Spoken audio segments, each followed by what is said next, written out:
blacks flock to the MLB after Jackie Robinson broke the color barrier? Why did blacks flock to the PGA after Tiger Woods became a phenom? Why did blacks flock to tennis after the Williams sisters began to dominate? Why did whites begin watching the NBA after Larry Bird was drafted? And why did Latinos watch baseball after Roberto Clemente entered the league? In fact, why did Latinos watch tennis after Pancho Gonzalez dominated with the #1 ranking for 8 years? Why did Latino girls gain an interest in the PGA Tour after Nancy Lopez started winning? And why are whites, Europeans, and average Americans flocking to the WNBA since Caitlin Clark got drafted by the Indiana Fever? Well, let's find out, my friends.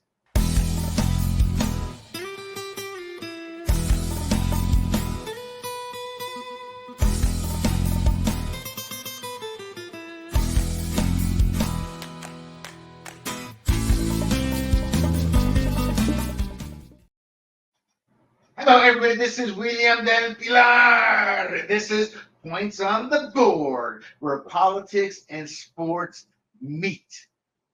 So let's get right down to it. Obviously, I'm going to be talking about Caitlin Clark and all the controversy surrounding her, the lies by the mainstream media stating it's Make America Great Again, racist supporting her, the lies of how a lot of black lesbians and a lot of the black players in the league don't want to support her. There's a strong base of support for Caitlin Clark from within the league, from within WNBA ownership, as well as the fans out there. But let's not deny something. Race is an issue. Race is a factor. That's what I should have said instead of race is an issue. Race is a factor. According to Aja Wilson, I think it's a huge thing. I think a lot of people may say it's not about black and white, but to me it is. And that's a true quote. She's jealous. That's one thing. There's a lot of players, black and white, who are jealous and envious about a woman who made the most money with NIL in college, entered the league with a massive shoe deal, and has taken the league by storm, has raised viewership by up to 400% at times in 5 games in 5 home games because of her. She totaled the amount of fans coming in 5 games than came in all of 2023 for the Indiana Fever. She's a phenom. She is changing the game. She's already breaking records. And she has a huge base of white fans. Now, in this tribalistic world we live in, Latinos, blacks, Asians, that's racist, that's racist. No, it's not. It's human nature. I rattled off Jackie Robinson, Tiger Woods, the Williams sisters, Roberto Clemente, Pancho Gonzalez, Nancy Lopez. These were black or Latinos, Larry Bird being white. Their culture, their people began to watch the sport after they entered. Now, why is it racist if it's white, but not if it's not white? Why isn't it racist when it was Jackie Robinson, the Williams sisters, Roberto Clemente, Pancho Gonzalez, Nancy Lopez? Well, because we live in a tribalistic world where we're trying to blame whites for everything. I'm Latino. I've said it over and over. My family runs from black to white. Right now, my biracial niece is working for me, and I've been called racist because I talk about these topics. That's a big no-no, William. I have been told, William, don't talk about this. All you're going to do is alienate. What are you trying to do? I'm trying to educate you. I'm tired of the hate. I'm tired of Democrats telling me that color separates us. By that rule, my grandmother, who was called the N-word here in the States when she came to visit, would have hated me if Democrats had their way. My brown relatives, cousins, my biracial niece, they're all supposed to hate based on color. No, I reject that. I reject that 1,000%, and I will always push back. That's why I'm podcasting about it. Blacks flock to the PGA because Tiger Woods became a phenom and the top player. But you know what? He had millions of white fans too. See, that's what I see in all these sports. The Williams sisters, Magic Johnson when he entered the league. You know, Jackie Robinson, his staunchest supporters were his own teammates in defending him. Whites have always supported this. But because we live in a tribalistic world right now, you're supposed to hate everything white. And because they've created this tribalism, this hate towards one another, when Caitlin Clark entered the league and whites began to watch the WNBA, no different than blacks watching the PGA, than blacks taking a major interest in MLB, than Latino young girls wanting to watch the women's PGA Tour when Nancy Lopez entered. It's human nature. You study this in college. It's called anthropology. Do you understand me? Anthropology. Anthropology studies human societies, cultures, and behavior, often through direct observation or fieldwork. I learned this in college. One of my courses, I can't remember if this was a mandatory course or if it was one of those that fills out the general electives, but it was eye-opening and it was common sense because you live it. There's many subfields too. There's cultural anthropology that focuses on the cultural practices, beliefs, and the social structures. Obviously, the one that we all know about, archaeology, studies past human societies through artifacts and remains. Linguistic, examines language and communication. Biological and physical anthropology investigates human evolution, genetics, and primatology. Obviously, cultural anthropology is the one that interests me and should interest you. How do we study this? There's field work. You conduct research through direct observation and interaction. Back in the day, anthropologists used to try to watch from afar so they wouldn't interject themselves into that society. They could watch them in their natural habitat. Think of it from the perspective of television or a camera. When somebody knows they're being filmed, they're acting differently than they would if they weren't being filmed. It's just human nature. You know, there's comparative approach when they're comparing different cultures and to understand the universal patterns and the variations within the various cultures. And there's the holistic perspective, which considers aspects of human life, including historical, social, economic, and ecological context. So anthropology, it's cultural preferences and social tendencies, or as I call it, human nature.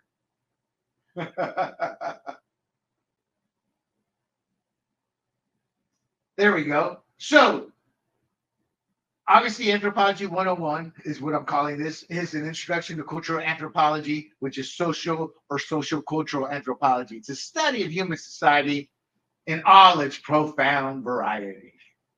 Here's what's very important is what I just put up. In-group bias. People tend to favor their own cultural, ethnic, or social group over others. It's a basic human instinct. It's human nature.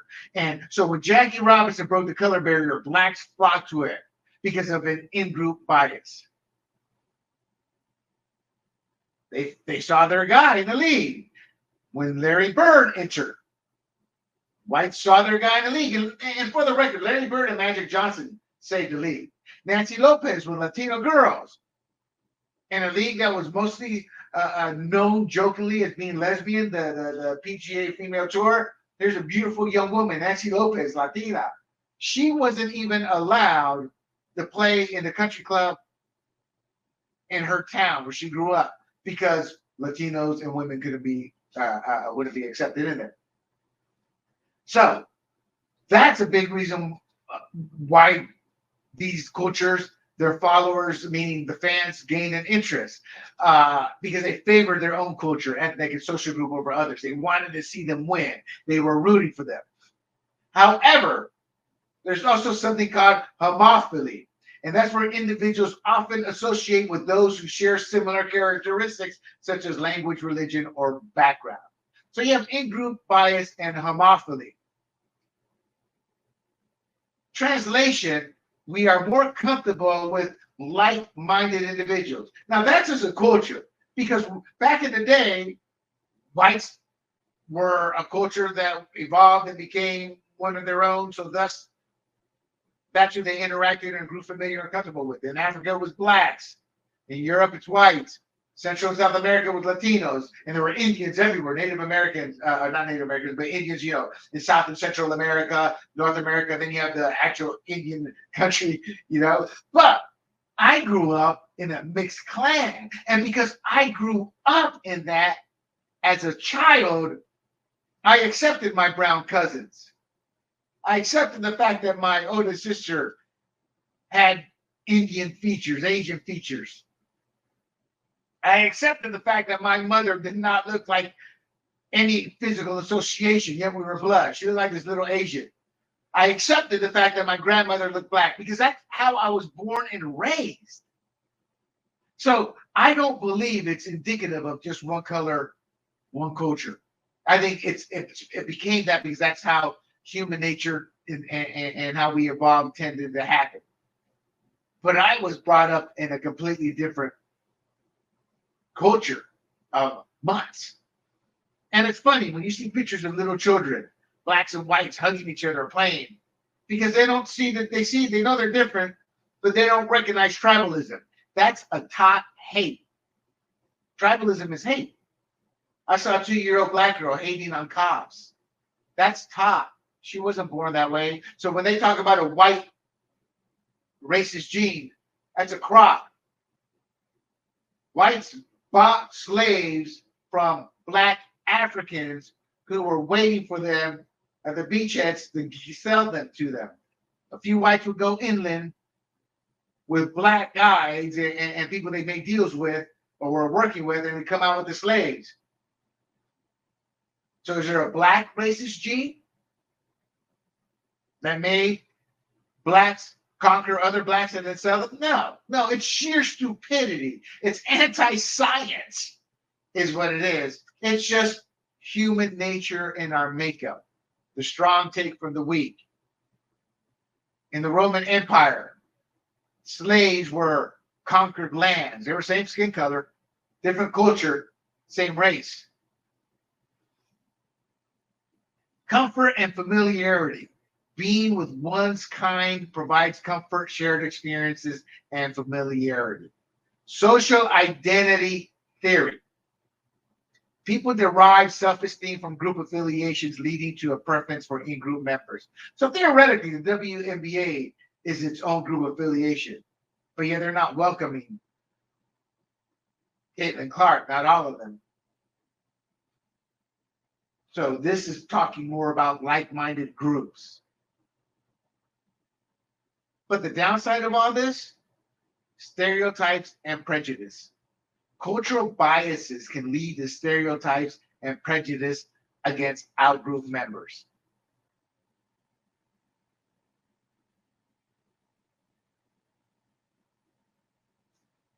So here we have Caitlin Clark, college phenom, white. Like 60% of the NBA is black. Like 40% are lesbian. You hear Monica McNutt talking about queers and blacks should be the face. Actually, this is a business. The face of the league should be the one that drives the greatest revenue, that brings the most fans of the game. People forget the NBA was dying. So was hockey. You could only catch those in the 80s and 70s and 80s on tape delay after 11:30, after the local news. That's how you would catch that. Then came Larry Bird, a white guy, and Magic Johnson, a black guy. And they saved the league. The NBA is in a similar, the WNBA is in a similar situation. They have been losing money every year since their inception in 1996. I don't want to say that nobody watches because it's queers and blacks. I just think it wasn't a great product. So you needed something to bring in a crowd. And then Caitlin Clark became a phenom in college. And her name began to transcend female basketball. Men who watched basketball started gaining interest. Little girls started gaining interest. The average person, man, who's this Caitlin Clark, man? I hear she's the bomb. She started shattering records.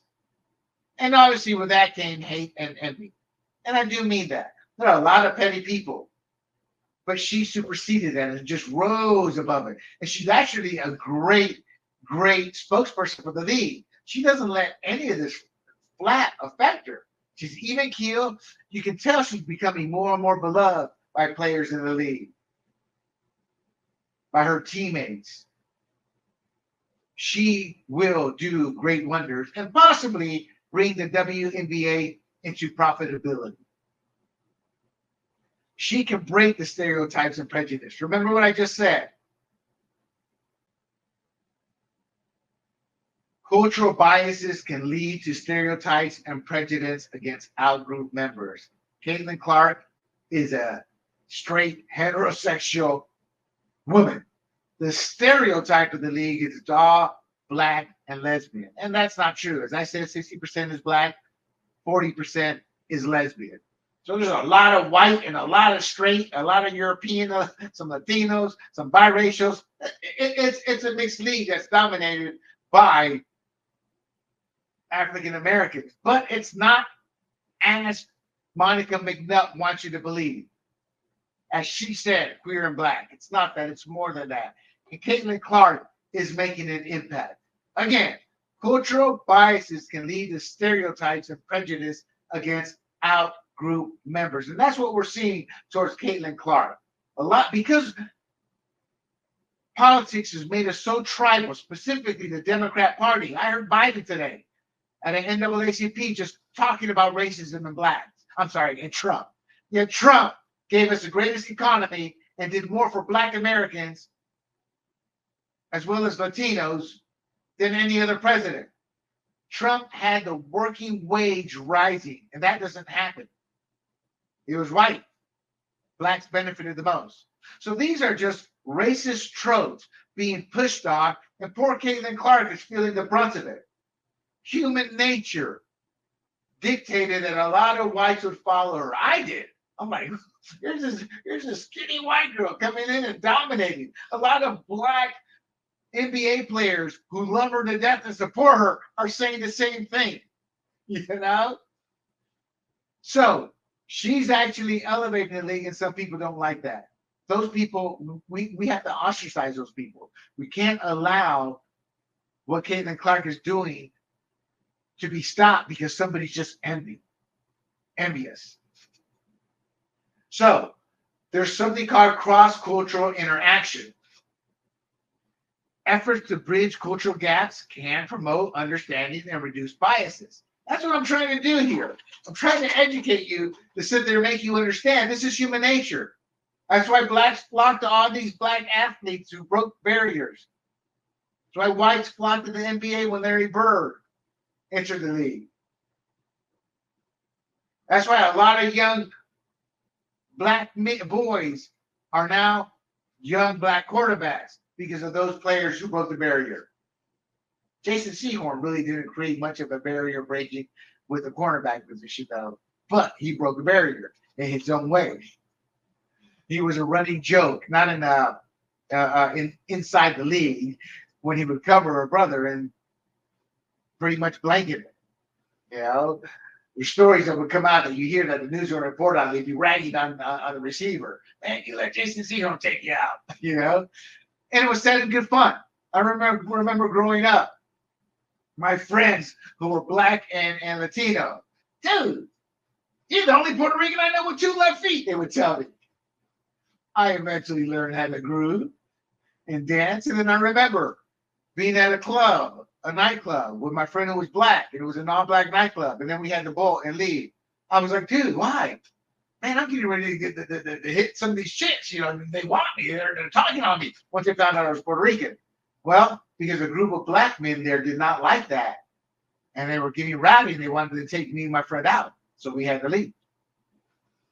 You know, so what should be fun and a give and take with jokes is how I grew up in terms of different cultures, different races, different colors. And maybe because I was in a military town, and you will find no greater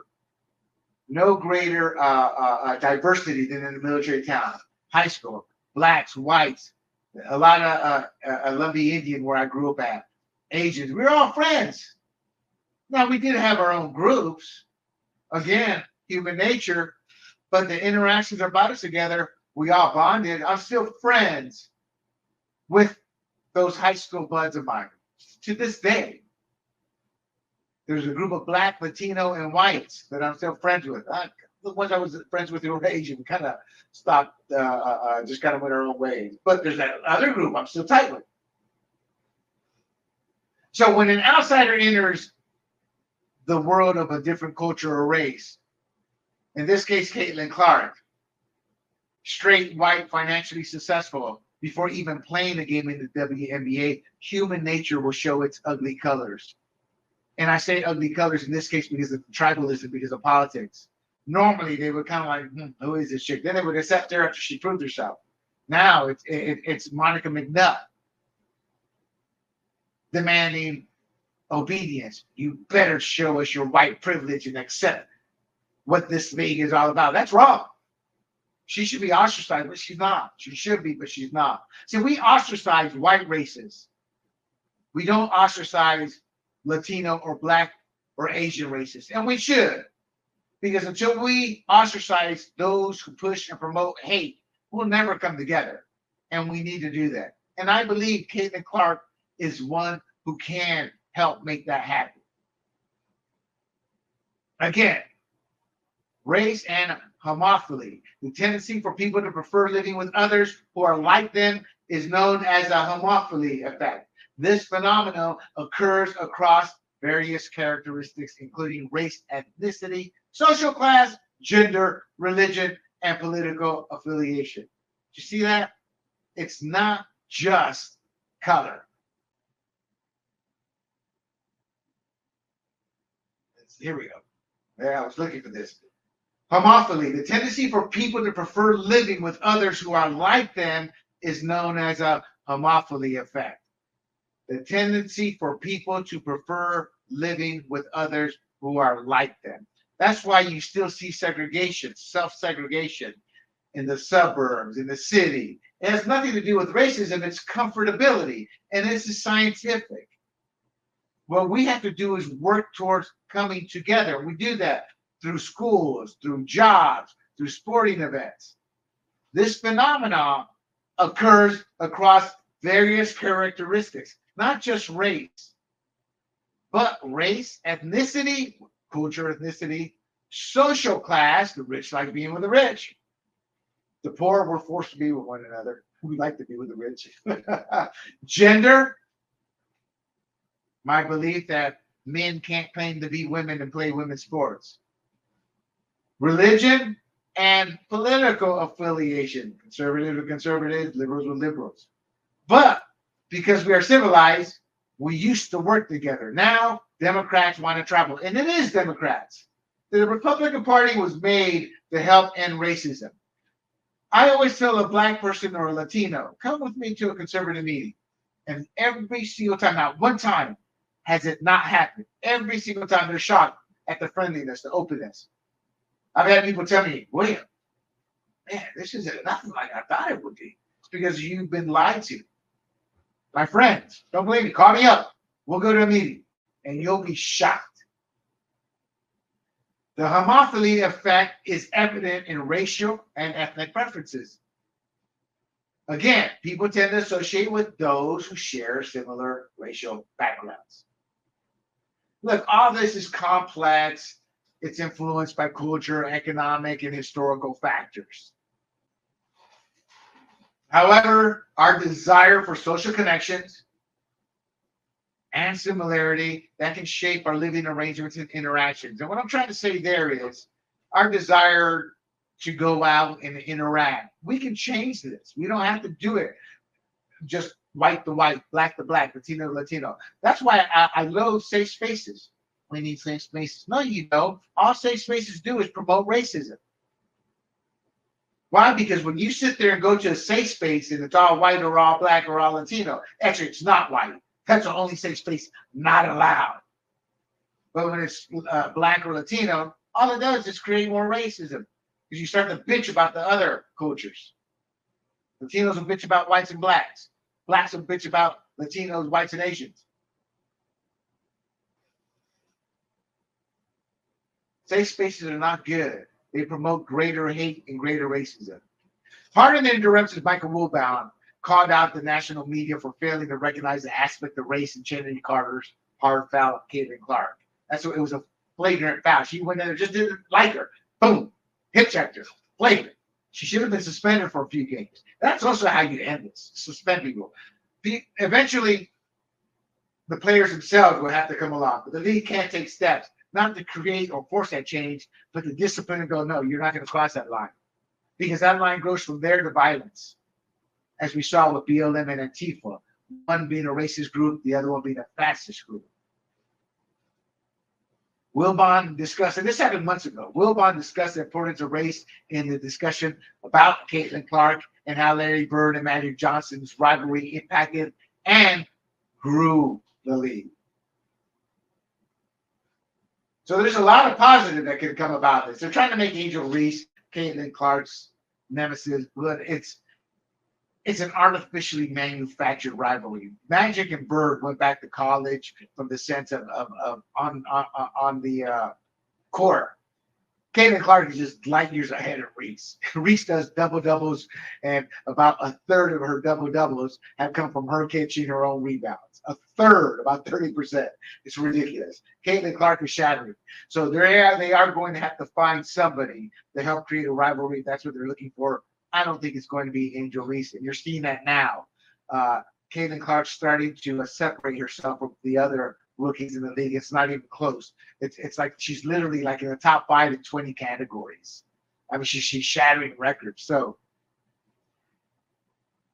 I'm not sure rivalry will actually work or happen. But here's what I am sure of. Michael Jordan didn't really have a rival. And that's how I see Caitlin Clark. Not because I don't want a rivalry. Rivalries are fun and they're great for the growth of the league, and the WNBA actually needs it. But I think in a year or two, Caitlin Clark is going to be the Michael Jordan of the WNBA, even greater than what Michael Jordan was in the NBA. Caitlin Clark is a white American star in the sport of 60% blacks, 40% lesbians. And it's okay for people to admit they identify with someone.